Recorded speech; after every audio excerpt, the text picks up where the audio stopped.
Nabi Muhammad satu kali kelik daripada perang, Nabi Muhammad bagi harta. Tiba-tiba bangun seorang lelaki, berjanggut, bakal gini, kepala botok, style janggut ke pokok dia. Dia kata, Muhammad, dil ya Muhammad. Beradil sikit Muhammad. Oh, tegur Nabi Muhammad. Pokok dia ni sampai Nabi Muhammad buat kaca dah.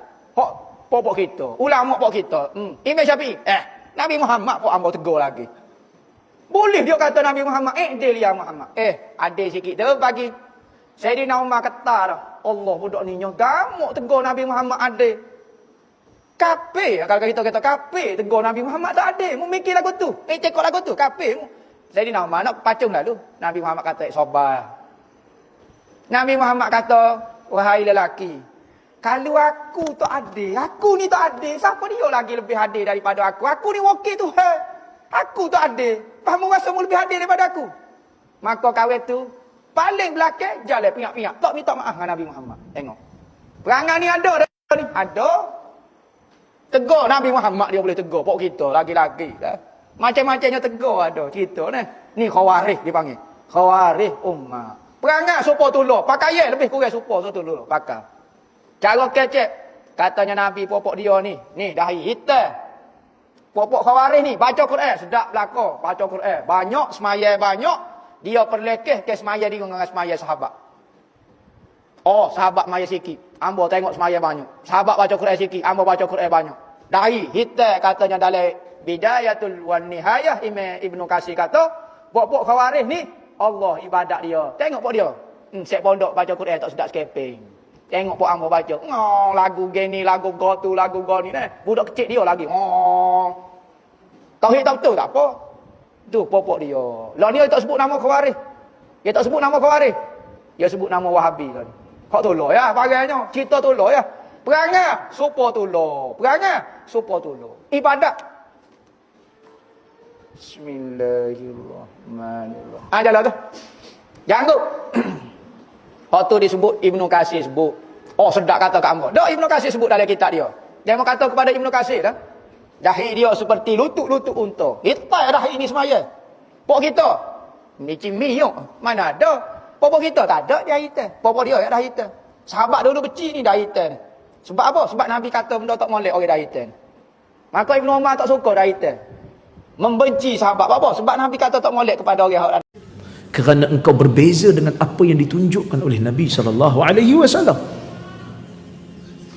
Maka sebab itu Huzaifah pesan, kullu ibadatin lam yata'abbadha ashabu Rasulullah SAW fala ta'abbaduha. Semua ibadat yang sahabat tak buat, mana-mana sahabat tak pernah buat, kamu jangan buat ibadat tu. Fa innal awwal lam yatruku lil akhir maqala. Kerana golongan awal tidak pernah meninggalkan ruang untuk golongan akhir tambah sesuatu yang bukan ibadat. See? Kalau dia kata, tak apa ustaz, yang penting niat baik. Tuan-tuan, cuba bagi saya satu contoh. Dalam dunia ni bid'ah yang orang buat, niat tak baik. Cuba bagi satu contoh. Kalau niat tak baik, tu bukan bid'ah. Kalau niat tak baik, tu maksiat. Sebab tu ada beza antara bid'ah dengan maksiat. Maksiat ni benda jahat. Bid'ah ni memang orang tu nak buat baik, tapi cara tak betul. Cuba tuan-tuan bagi tahu kat saya, di mana salahnya bila satu orang yang kata Ali afdal daripada Abu Bakar, dia sayang Ali lebih sampai dia kata Abu Bakar tak layak jadi khalifah. Salah? Kalau ikut sayang kat Ali, salah? Tetap kita kata mereka ahli bid'ah, Syiah. Pasal apa? Pasal mereka percaya satu benda, walaupun niat baik, tetapi mereka percaya satu benda yang tidak ditunjukkan oleh Nabi. Sayang kat Ali punya pasal, dia kata tak boleh. Ali tak boleh jadi sahabat biasa, dia mesti jadi imam setelah daripada Rasul, imam yang maksum. Sayang kat Ali, jadikan dia maksum. Salah ke? Sayang punya pasal. Salah ke sayang sahabat? Tak salah. Tapi kamu telah meninggikan martabat Ali lebih daripada had. Sedangkan Islam tak pernah kata benda macam tu. Kamu menambah satu benda dalam agama yang perlukan kepada dalil, tapi tak ada dalil, maka ia adalah bid'ah. Agak-agak tuan-tuan, satu orang yang bawa jenazah, Saya bagi contoh lain lah. Satu orang, dia salat tarawih, sebab contoh ni dekat yang kita, dia salat tarawih malam ke 7, salat malam ke 7. Di sini pada rakaat kedua dia baca surah Al-An'am secara penuh. Surah Al-An'am secara penuh. Rakaat kedua, agak-agak salah.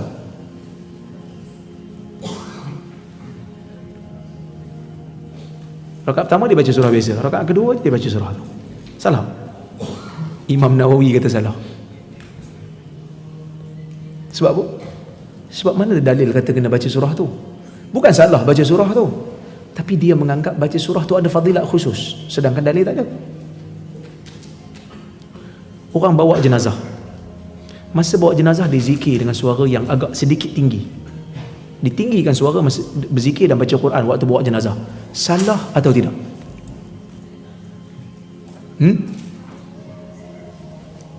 Hai, tuan-tuan bukan bawa jenazah, Al-Fatihah 3 kali langkah. Kan? Langkah pertama Fatihah, langkah kedua Fatihah, langkah ketiga pun Fatihah. Imam Nawawi kata ia adalah bid'ah. Kerana pada waktu tu sepatutnya bertafakur, bukan meninggikan suara membaca Al-Quran dan berzikir. Kerana golongan salafus salih yang awal, ketika mereka membawa jenazah, mereka diam dan khusyuk memikirkan tentang kematian. Semua ni menunjukkan kepada kita bahawasanya perbahasan bid'ah tak bid'ah ni adalah perbahasan ilmu, disebutkan bukan oleh golongan-golongan ustaz muda hari ni, disebut juga oleh golongan-golongan ulama salafus salih sebelum daripada kita. Kenapa mereka sebut benda ni? Kerana nak menyelamatkan agama. Kalau tidak ada golongan yang begitu keras dengan bid'ah, maka agama kita akan menjadi seperti mana agama ahli kitab yang dirosakkan oleh tangan-tangan padri. Maka sebab itu golongan para ulama yang ikhlas, yang rabbani, seperti Al-Imam Nawawi, seperti Al-Aziz bin Abdis Salam, seperti Ibn Rajab Al-Hambali, mereka ini ikhlas berbicara tentang bid'ah dan mengecam mereka yang melakukan perkara bid'ah. Tetapi kita tak nafikan, dalam nak menentukan sesuatu amalan itu bid'ah, kadang-kadang ada khilaf. Baca doa kunut, tanda tangan ke tak tanda tangan? Tadi tuan-tuan baca doa kunut witir, tanda tangan ke tak tanda tangan? Tanda tangan. Kalaulah kata ada ustaz kata, tiba-tiba ustaz datang ke sini, dia kata tanda tangan waktu witir tu bid'ah. Tuan-tuan marah tak kat ustaz tu? Nak marah ustaz tak berani, marah orang yang jemput ustaz tu. Pasal apa kau jemput kan? Tetapi yang kata bid'ah menadah tangan sewaktu doa kunut itu adalah ulama mazhab Syafi'i yang namanya Al-Aziz bin Abdis Salam. Izzuddin bin Abdis Salam menghukum bid'ah orang yang menadah tangan waktu kunut. Dia kata waktu kunut baca kunut tanpa tanda tangan. Tapi Imam Nawawi yang datang kemudian daripada dia, Imam Nawawi ni mazhab Syafi'i juga. Imam Nawawi yang datang kemudian daripada Iz bin Abdis Salam, dia tak setuju dengan pandangan tu, tapi dia tak pernah kata hang ni wahabi lah, sikit-sikit bid'ah, sikit-sikit bid'ah. No. Dia bagi dalil.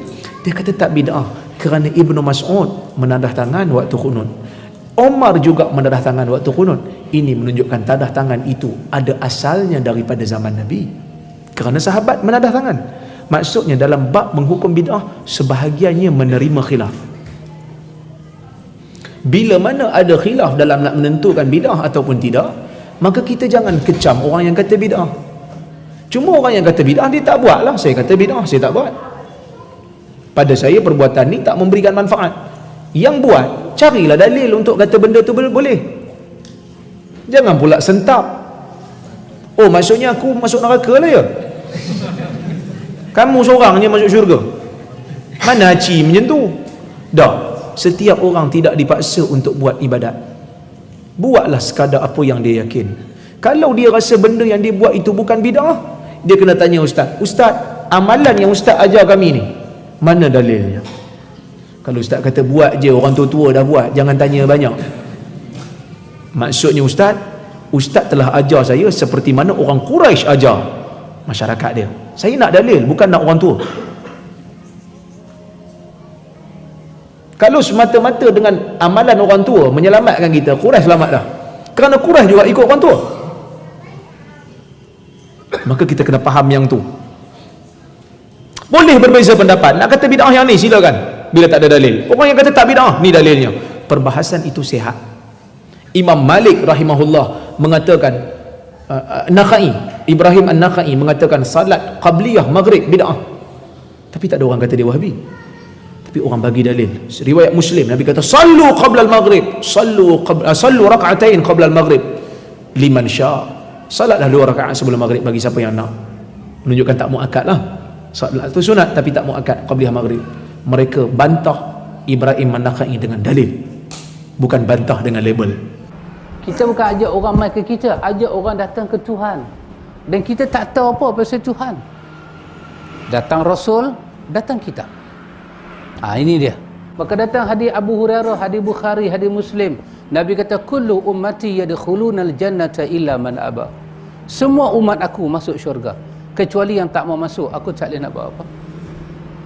Maka sahabat heran, adakah orang tak mau masuk syurga? Maka Nabi kata, man ata'ani dakhala al-jannah wa man asani faqad aba. Siapa yang taat pada aku, dia masuk syurga. Siapa yang enggan derhaka pada aku, maka dia masuk ke dalam neraka. Maka turun pula ayat 115 surah An-Nisa. 115 surah An-Nisa bagi tahu, jangan menentang Rasul. Jangan didik jiwa kita ni menentang Rasul. Apa yang Nabi bawa jangan tentang. Nanti apa jadi? Tuhan akan palingkan kehidupan kita terus ke dalam neraka Jahannam. Dan itu seburuk-buruk tempat. Maka jadilah orang mukmin. Orang ikutlah sabilil mukminin, jalan orang mukmin yang mereka sentiasa mendengar daripada Allah dan daripada Rasul. Orang yang mencintai Rasulullah sallallahu alaihi wasallam, mengikuti dan mencontoh petunjuk beliau serta meneladani jalan hidup beliau dalam semua ini. Mukmin, dia akan rasa bersalah kalau tak ikut Nabi dia. Sejak dahulu dan masih terus hingga kini, segala puji bagi Allah. Mereka mengerahkan apa yang ada pada mereka dari kekuatan dan kemampuan, mengeluarkan harta bahkan nyawa demi untuk tujuan yang kerananya Rasulullah sallallahu alaihi wasallam juga telah mempersembahkan waktu, harta dan jiwa beliau. Mukmin begitu ya ikhwan. Dia mencari ruang di mana nak ikut Nabi, di mana nak ikut Nabi. Itu tidak salah, itulah sifat mukmin. Atau dalam salat, sifat mukmin macam mana? Ya salat satu bab, kena salat. Alhamdulillah kita salat. Jiwa mukmin akan datang bertanya, bagaimana Nabi salat nah? Pasal itu kita kena ingat ikhwatul iman, kita kena ingat satu benda dalam hidup kita ni ikhwan, dia akan ada penghalang-penghalang yang menyebabkan kita akan meninggalkan jalan Rasulullah. Dia akan ada. Pasal itu penghalang nombor satu dalam dunia ni adalah syaitan. Dia akan halang ikhwan. Maka kita kena hati-hati. Quran kata inna syaitana lakum adu fattakhizuhu aduwa. Dia musuh kamu, letaklah dia di tempat musuh. Pasal itu ikhwatul iman, ulama akidah kata ada juga benda yang kedua boleh menghalang kita daripada mengikut jalan Rasulullah. Apa dia? Taghut. Taghut ini bahaya ikhwan. Taghut ini dia akan jadi penghalang, dia heret kita ke jalan lain. Taghut ini apa dia ikhwan? Dia adalah, kita katakan fakullu ma ubida min dunillah wa radiya bil ibadah. Semua benda yang orang beribadat dengannya dan dia bukan Allah, orang redha dengan dia, orang ikut dia, orang percaya pada dia, fi ghairi ta'atillah wa rasulihi. Sedangkan jalan dia bawa itu bukan jalan Allah dan bukan jalan Rasulullah. Dia adalah taghut. Pada Fir'aun, dia mengaku dia sebagai Tuhan, satu taghut, dan sistem dia menundukkan rakyat dia untuk menyembah dia, satu lagi taghut. Izhaba ilal Fir'aun innahu taghut. Seluruh kehidupan Fir'aun itu adalah melampau, taghut, kerana menyeleweng daripada Allah dan Rasul. Pasal tu ikhwan, benda-benda yang bersifat taghut ini, syaitan akan menyemarakkan dia, color dia, supaya kita ikut taghut dan meninggalkan Rasulullah. Pasal itu para ulama kata nombor satu, al-awwalu, benar nombor satu sekali kata para ulama, asyaitani ad-da'i ila ibadati ghairillah. Syaitanlah taghut nombor satu, kerana dia ajak kita ibadat lain daripada Allah. Apa syarat ibadat? Satu, syarat diterima ibadat, ibadat kepada Allah kerana Allah, dan cara ibadat pada Allah mengikut Rasulullah. Apa kerja buat syaitan? Dia paling kita daripada dua-dua tu. Kau ibadat bukan kepada Allah, dan dalam ibadat itu kau jangan ikut jalan Rasulullah. Maka dialah taghut nombor satu. Ijtanibu. Al-Quran kata walaqad ba'athna fi kulli ummati rasulan an i'budullah wajtanibu taghut, dalam surah An-Nahl. Syaitan itu taghut nombor satu. Yang kedua apa dia ikhwan? Kita kena tahu.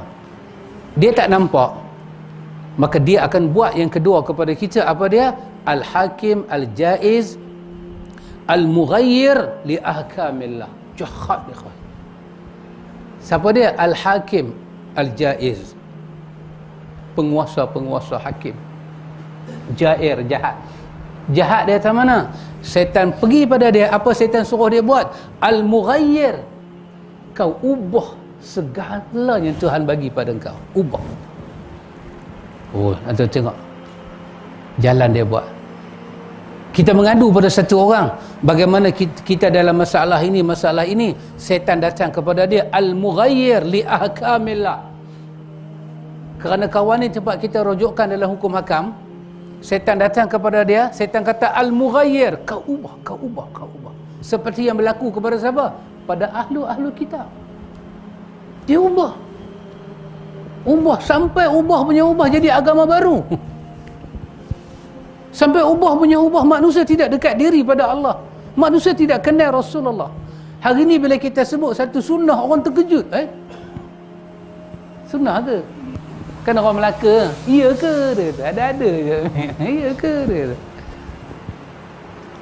punya ubah. Tapi tentulah dalam kes macam ni pengubahan yang besar-besar. Yang kedua, syaitan buat apa ya kawan? Yang kedua, ikhwatul iman. Yang ketiga dia buat apa? Yang ketiga dia buat apa ikhwatul iman? Syaitan datang kepada manusia. Datang kepada manusia. Alladhi yahkumu bighairi ma anzalallah. Kalau yang kedua tadi, hukum Allah dia suruh ubah. Kalau dia hasut orang tu tak dapat, dia buat yang ketiga. Tak payah ubah hukum Tuhan, tak payah ubah, tetapi jangan pakai terus. Kau bagi pandangan pada dia, kau bagi pandangan. Sahabat, betul lah benda ni Nabi tak buat kan, tapi kita ni tahun 2015, kita bukan zaman Mekah dengan Madinah tau. Kau ubah. Jangan bagi undang-undang Islam pada dia. Jangan bagi. Ima jinayah ke, ima ibadah ke, ima munakahat ke, ima jinayah ke, jangan bagi undang-undang Islam. Jangan bagi. Kau beri benda lain pada dia. Ubah terus. Apa ini tentang alladhi yahkamu bighairi ma anzalallah. Dia berhukum tetapi dengan apa yang tidak diturunkan oleh Allah. Tak ada dah sunnah Nabi dalam rumah tangga, tak tahu dah lah ni. Dan ni bila cakap rumah tangga, profesor tu, profesor ni, mana hadis-hadis rumah tangga? Sedangkan Quran kata wa innaka la'ala khuluqil azim.